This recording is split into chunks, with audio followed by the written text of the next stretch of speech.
ধন্যবাদ দেই। আপনারা জানেন ব্যারিস্টার মঞ্জুর আলী 2012 সাল থেকে কিন্তু এই বৃত্তি, এর আগেও বৃত্তি দেওয়া শুরু করে। এখন পর্যন্ত ওনার কন্টিনিউ কিছু কিছু প্রোগ্রাম চলমান আছে।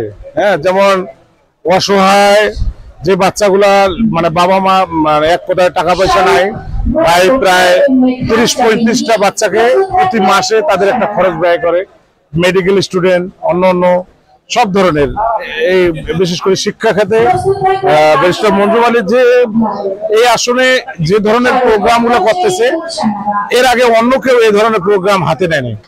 আমার যেটা চাওয়া, আগামীতে যারা জনপ্রতিনিধি আছেন সকলের জন্য এই ধরনের প্রোগ্রাম যদি হাতে নেয়, তাহলে মানুষের বিষয়ে বিশেষ করে আমাদের দেখবেন যে 5-এ 8-এ এবং এসএসসিতে অনেক ছেলেমেয়ে ঝরে যায়। যদি আমরা এই ধরনের প্রোগ্রাম কন্টিনিউ করতে পারি তাহলে হয়তো বা আগামীতে আমাদের যে ঝরে যায় যে বাচ্চাগুলো পরবর্তীতে লেখাপড়া কন্টিনিউ করে না, তারা হয়তো কন্টিনিউ করবে।